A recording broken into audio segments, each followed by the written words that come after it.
A man who killed, dismembered, and cooked another human being, yet showed up to work the next morning like nothing had happened. A man who even joined the online group investigating his own crime, reading every comment, and responding with laughing emojis as if the whole world was just a private joke to him. This story isn't just disturbing.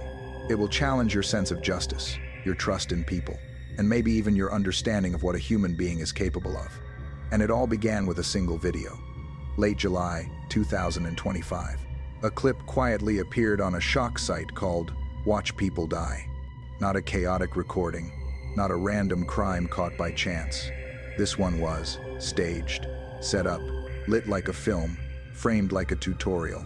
A man lay on a tarp, head resting on a chopping block, the tiled room glowing under deliberate lighting. He wasn't tied up. He wasn't screaming. He just waited.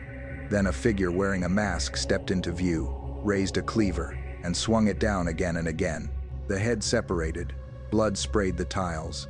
The body twitched and went limp, and the butcher calmly continued, cutting open the torso with a precision that suggested this wasn't his first time.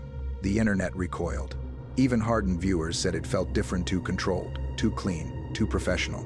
And soon, people learned this video was only one piece of a larger package. 11 recordings, 98 photos, sold quietly on Telegram for hundreds of dollars. Some images showed organs cooked in herbal stew. Others showed the butcher smiling into a mirror, holding the freshly severed head like a trophy. Official channels said nothing. Police remained silent, but the internet did not. A Vietnamese Facebook group OSINT and cyber investigation began digging. They studied frame by frame, listening to accents, analyzing tiles, appliances, wall colors, water bottles, fans, even the way shadows fell in the room. And soon they found the victim. His name was Nguyen Xuan Dat, a 6-year-old man who lived deeply online, isolated in real life, drowning in illness, shame, and depression. For years he wandered through violent forums under the username Dat Beheading, openly expressing his ultimate fantasy, to be killed at the peak of ecstasy and cannibalized afterward. He wasn't searching for help. He was searching for someone willing to end his life exactly the way he imagined it. And he found someone. A man who went by the name Chung. Through leaked chats and a whistleblower's testimony, investigators finally uncovered the truth behind that name, and it shocked the entire country.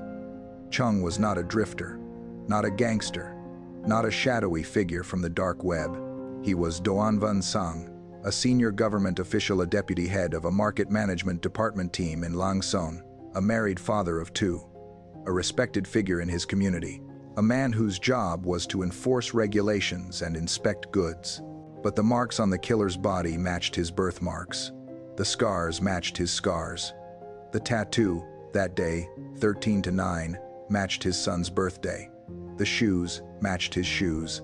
The office in the rehearsal video matched the office where he filmed TikToks. The kitchen in the dismemberment clip matched the market management department's staff. Kitchen tile for tile, door for door, pipe for pipe, everything lined up.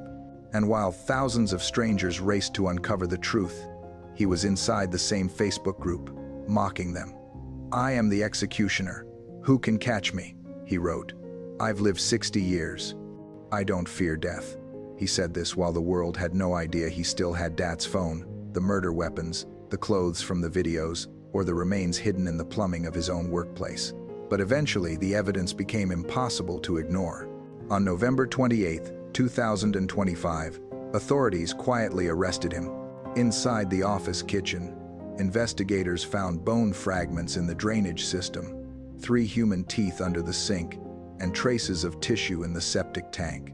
At his home, they found the jackets from the videos, the heater from the execution scene, and Dat's phone being used by Sang's sister, who said he gave it to her. Sang confessed to killing Dat on January 25, 2025, right at the beginning of the Lunar New Year holiday, when government offices were empty. He described how he chopped the body, boiled the parts, crushed the bones, packaged everything into plastic bags, fed some to stray dogs, and tossed the rest into public trash bins. Then he went to work, as if nothing had happened. But the darkest twist came later. The Vietnamese Butcher material wasn't originally leaked by him.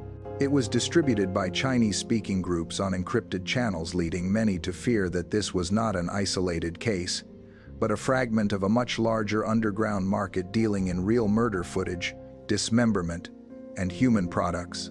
Maybe Sang acted alone. Maybe he didn't. Maybe there are more videos like this waiting to surface. Maybe there are men like him who simply haven't been caught yet.